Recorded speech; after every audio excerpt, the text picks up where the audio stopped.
My name is Michael Harrison. Let's cut the small talk and get right to the incident. What I'm about to tell you is something that happened to me personally, an encounter with supernatural entities that still haunts me to this day. This incident occurred right in our local area. Now and then, I'd hear stories from the village folks. They'd whisper about strange things happening on the deserted roads at night, how a massive snake would suddenly appear and wrap itself around people's legs. When I first heard this from one of my uncles, who swore it had happened to him personally, I didn't take it very seriously. I brushed it off, thinking it was probably just some ordinary snake, and people were overreacting out of fear, letting their imaginations run wild. Hanging out with friends late into the night and returning home around midnight was my old habit, practically a lifestyle.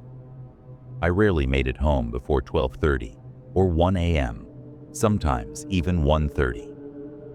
I used to think to myself with a mix of curiosity and almost jealousy, why does everyone else have these weird supernatural experiences, but I never encounter anything?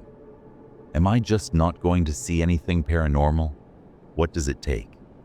That opportunity came one night during a brutal heat wave. It was around 12:30 a.m.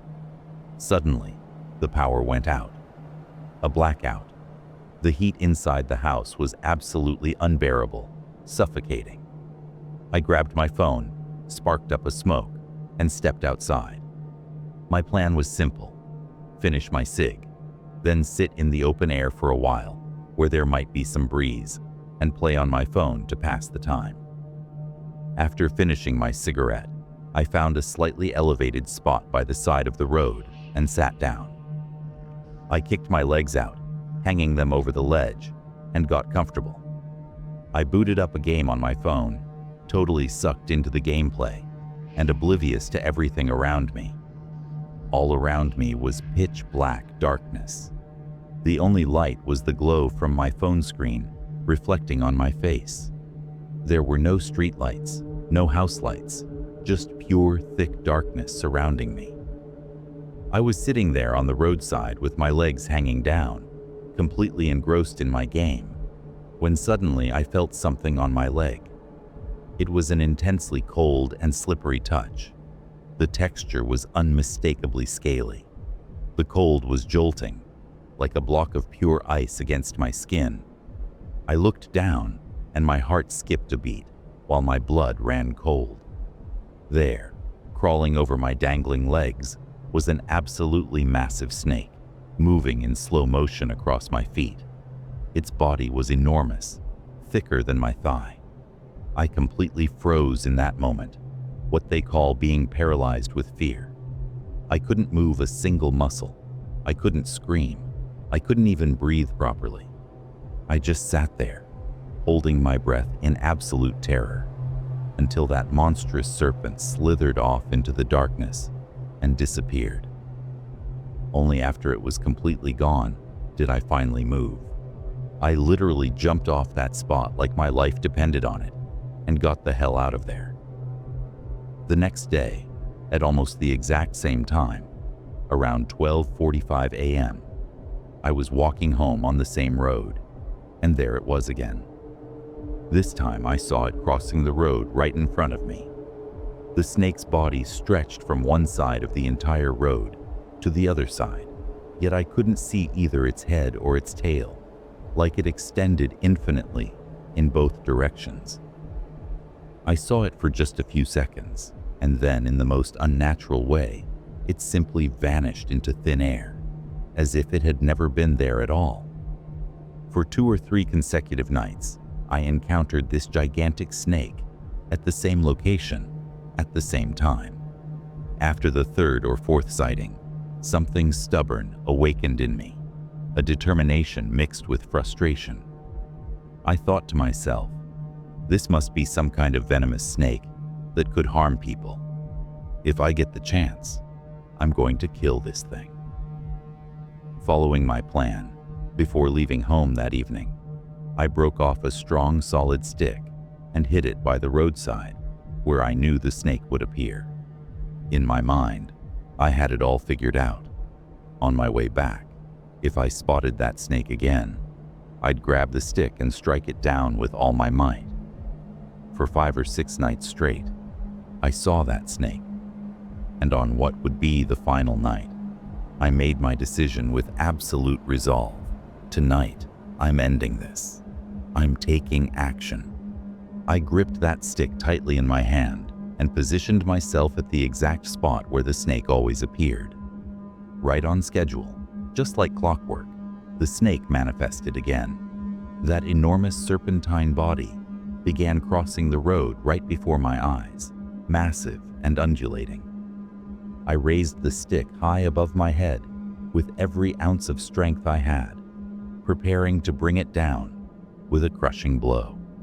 But right at that exact moment, something impossible happened. My blood ran cold. I put everything I had into that swing, but the stick wouldn't budge.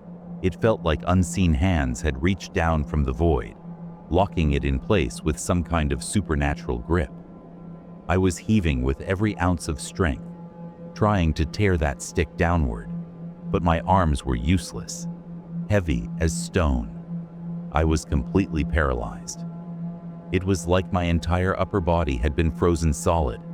I stood there, petrified, helpless, and within just a few seconds, the snake dissolved into the air right before my eyes, just vanished into nothingness. The moment the snake disappeared, the invisible grip released me. I snapped out of whatever trance I'd been in. I was standing alone on that deserted road in the middle of the night, gasping for air, my heart pounding violently. A thought crystallized in my mind. Something is very, very wrong here. This wasn't just a snake. This was definitely something supernatural, something beyond my understanding, something I had no business messing with. I didn't waste another second. I walked home as quickly as I could without running, my mind racing.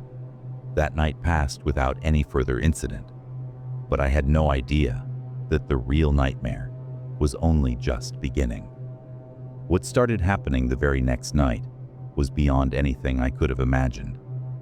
At the time, we were in the middle of building our new home. Our old place was buried deep in a remote wooded area, swallowed up by thick brush and overgrown grass. It was completely isolated. While my family slept in the back rooms, I preferred sleeping out on the porch. I'd set up a cot right there, facing directly into the pitch-black woods. For 3 or 4 consecutive nights, I started having the most disturbing dreams. In these nightmares, I would see thousands and thousands of snakes slithering all around me, encircling me, writhing over each other, and they were calling to me, whispering my name in hissing voices, beckoning me to come to them. On the 4th night, the horror reached its peak. I was in a deep sleep when suddenly I felt something grab my arm. Invisible hands seized my wrist with incredible force and violently yanked me off the cot. I hit the ground hard. Suddenly, something grabbed me. It started dragging me, physically hauling me across the dirt toward the dark tree line, toward the thick, overgrown brush where the light didn't reach. I could feel my skin scraping against the ground as I was pulled deeper into the shadows. I fought with everything I had and let out a blood-curdling scream that finally broke the silence. My family came racing out, panicked, asking what was wrong, but I just froze. I was so terrified, and honestly, so shaken, that I couldn't bring myself to tell them the truth. I made up some lame excuse to my family, hiding the truth. The next afternoon, I was standing outside a local shop with a close friend. In hushed tones, I started offloading the whole terrifying experience, just trying to make sense of it. Now, you have to understand, we have this aunt in our community who is different. She's what you'd call a vessel. Spirits speak through her. I hadn't even realized she'd approached us. She was standing right behind me the whole time, listening to every word. Out of nowhere, her entire face flushed a deep, glowing red. It looked like her skin was burning from the inside. She grabbed me by the throat, and the strength in her fingers was terrifying. Then she spoke. It was a voice I'll never forget. Deep, gravelly, and completely otherworldly. It sounded like several voices speaking at once. "You really thought you were doing something, didn't you? Trying to kill it with a stick?" She sneered. "They would have finished you. You were seconds away from death. You're only alive because of your mother's prayers and a guardian watcher that intervened. Without them, you'd be a corpse. You'd be a ghost haunting these woods right now." I was paralyzed. My mind went completely blank. The room went dead silent. Neither my friend nor I had said a single word about the snake, about the stick I'd hidden, or my plan to go back and kill it. We hadn't told a soul. My heart pounded against my ribs. How could she possibly know? How did she see exactly what I had done in the dark? A cold shiver raced down my spine, and the hair on my neck stood on end. After the entity left and my aunt came back to her senses, she led me away as the sun began to set. She performed a cleansing ritual over me, whispering ancient prayers and blessing a cup of water. She handed it to me with a look of dead seriousness I will never forget. "Never again," she warned. "Never make a mistake like that again. Do not hunt these things. They are not of this world, and they are not to be trifled with." I drank that blessed water with hands that wouldn't stop shaking, and by the grace of God, I was healed. From that night on, the nightmares finally stopped. The serpent is gone, and the nightmares have stopped. But I'll never forget the truth I heard that night. There are things out there that defy logic, entities that live in the spaces between the shadows. I've learned my lesson. Some things are beyond our control, and some monsters are not meant to be hunted. Stay safe out there. If something strange has ever happened to you, feel free to share it with us. Who knows? Your story might be the next one we tell. Stay with us. Don't forget to subscribe to the channel, like, and share this video. And keep waiting for our next real horror story. For today, we're signing off. Bye and take care.